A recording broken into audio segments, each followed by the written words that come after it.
S تو بڑا شکر کوئی نہیں کہ بندہ حضور دی غلام رہے تے وفادار رہے. ہاں آخرت نے کہہ بھی دیا لا الہ تو کیا حاصل، دل و نگاہ مسلمان نہیں تو کچھ بھی نہیں. ہاں یہ گلا انجی ہے، لوگ گلا کہ میں بھی عاشق رسول ہوں. میں لوگ بھی کہتے ہیں ارے جی اسی کو سوچ سکتے ہوں، اور میں آگے تسی سوچ کیویں نہیں سکتے. تواڈے ہوندے ایک بندہ میٹنگ دے اجلاس وچ بندہ مرزائیت دی حمایت کردا تے عشق رسول دا تقاضا اے وے کہ پھر بندہ انہاں دیاں سن لوے. عشق رسول دا تقاضا تے اے وے کہ او دے اٹھ کے او دے منہ تے چنڈ مارے. سانو یہ جہ گلا نہ پڑھایا کرو، یہ سارا اسی پڑھے ہویا دین. ہاں اسی یہ سارا دین پڑھے ہویا. ہاں سانو یہ جہ گلا نہ پڑھایا کرو کہ جناب ہم بھی عاشق رسول ہے. عشق دسیا نہیں جاندا، عشق جتھے ہووے اتھے بول پیندا. عطیہ بن قیس کہتے ہیں کہ جب لما فرغ رسول اللہ صلی اللہ تعالی علیہ وسلم من قتال بدر جاء جبریل علی فرس انثى احمر علیہ درع وماء رمح فقال یا محمد ان اللہ باسنی اللہ فارقک حتی ترضى هل رضیت قال نعم رضیت فانصرف. حضرت عطیہ بن قیس کہتے ہیں جب بدر کی جنگ ختم ہو گئی، جبریل پھر آ گئے، سرخ گھوڑی پر سوار ہو گئے. جبریل پھر آ گئے. تسی کی سمجھتے ہو؟ تساں حضور دی ختم نبوت ہوتی ہے جی ہم گلاں کردے ہو ملک پاکستان وچ بیٹھ کے کیوں اللہ دے عذاب نو دعوت دیندے؟ ڈرو اللہ کو. بس حضور خاتم النبیین ہے. توجہ بھائی، حضور خاتم النبیین بس. اور تواڈے تے ہویا ہی کچھ نہیں، تسی عشق دیاں گلاں کردے ہو. حبیب بن زید نے تلوار چک کے مسلمہ کیا میں کون ہاں؟ فرمایا تو کون ہے؟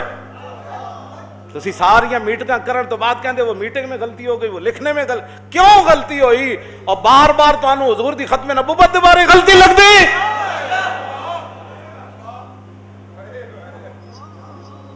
نور الہ کیا ہے؟ محبت حبیب کی. جس دل میں یہ نہ ہو وہ جگہ خو کو خر کی ہے. نور الہ کیا ہے؟ اعلیٰ حضرت بریلوی فرماتے ہیں نور الہ کیا ہے؟ فرمایا محبت حبیب کی. جس دل میں یہ نہ ہو وہ جگہ خو کو خر کی ہے. جدو تواڈے دماغ خراب ہوندے ہیں، جدو تواڈے قلم تے زباناں ڈول دیاں تے حضور دی ختم نبوت تے آ کے ڈول دیاں. اعلیٰ حضرت فرماتے ہیں نور الہ کیا ہے؟ محبت حبیب کی. فرمایا کلمہ طیبہ کیا ہے؟ اسلام کی روح کیا ہے؟ اسلام ہے کیا؟ وہ حضور سے غیر مشروط محبت ہے. فرمایا جس دل میں یہ نہ ہو وہ جگہ خو کو خر کی ہے. فرمایا جس دل میں حضور کی محبت نہیں وہ خنزیر اور گدھے کی جگہ ہے. ہاں یہ وہ مجدد بات کر رہا ہے جو مدینے سے سند لے کر آیا ہے. باتیں کرتے ہو، ہمیں دین پڑھانا چاہتے ہو. ہر بار تمہاری میٹنگیں بھی اسی میں پھسلتی ہیں، ہر بار تمہارے جناب اسمبلیوں کے اجلاس بھی اسی میں پھسلتے ہیں، ہر بار تمہاری زبانیں بھی اسی میں پھسلتی ہے. وہ تو گردنیں بھی نہ ایسے ہو سکی. ایسے تلوار چک کے کہنے لگا مسلمہ، ایسے تلوار چک کے کہنے لگا اور میں کون ہوں؟ فرمایا تو کون ہے؟ رسول تو رسول اللہ ہے، تو کون ہے؟ ان کی تو گردنیں بھی نہ ہلی. کیوں جی؟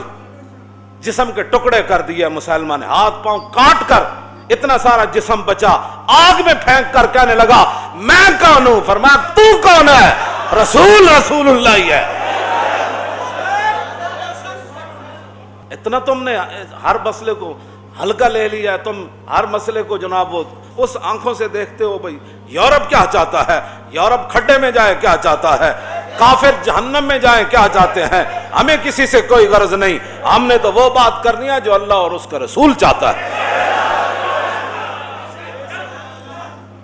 بس ہر بار تمہاری زبانیں پھسلتی ہیں، ہر بار تم باتیں کرتے ہو. پھر ہماری قوم ہمیں کہتی ہے اب جذباتی ہیں. میں کہا جذباتی تو بغیر گل نہیں ہوندی. ہاں اے جذبات تو اے بغیر جذبات تو سی حکم دے ہو گھوڑے سمندر میں پا دیں. میں نے کہا یہ تو یورپ نے تمہیں بات کی ہے نا. ہاں امریکی جذبات کے بغیر آیا تھا افغانستان لتاڑنے. اس کو وہ اپنے جو ٹریڈ سینٹر تھے ان کے جذبات ہی تو آئے کہ ٹریڈ سینٹر پر حملہ ہو گیا تو اس نے پورا افغانستان لتاڑ دیا. اور حضور کی ختم نبوت پر بات ہو تو پھر ہم چپ رہے. امریکہ اتنا جذباتی ہو جائے کہ صرف صدام حسین کے پاس ہتھیار نہیں تھے کیمیائی، صرف اس کو درد تھا کہ یہ میری عرب کے اندر یہ بندوں کو کیوں کھڑا کر رہا ہے. پیڑاں اور تے پھکیاں اور یہی ہوندیاں. انہیں کیا صدام حسین تو اندروں اندر جڑا امت مسلمہ کو پھر ایک جو ہے وہ جگہ لانا چاہتا ہے، تو اس نے کہا اس کے پاس ہتھیار ہے، اس نے اس کے بیٹوں کو بھی مار دیا، پورا خاندان اس نے اجاڑ دیتا۔ پھر صدام کو عید والے دن پھانسی دے دی کہ جو ہمارا نافرمان ہوتا ہے ہم اس کو کیسی سزا دیتے، امریکہ کا جو نافرمان ہو اس کو عید والے دن سزا۔ اور بال کہنا اے ناداں ترا امید غم گسارا ز افرنگست، دل شاہین اسوزت باہر آ مرغے کے در چنگست۔ جی میں صدام این کر کے گردن پھنسی پائی تو جھنے والی گل تو گئی نا جناب، تے بش انج رہنا ہے، بش خارج زدہ کتے دی موت نال بھی برا مرنا ہے انہیں، لیکن صدام این کر کے گردن رکھی۔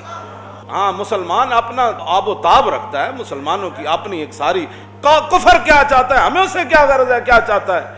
اگر کسی کو مرزائیوں کے بہت درد ہے تو وہ کفر سارے ان کو اپنے پاس بلا لے، ان کو اپنے پاس رکھیں، ان کو امریکہ کی ایک ریاست بنا کر دے دے، ہمیں اس سے کیا غرض ہے۔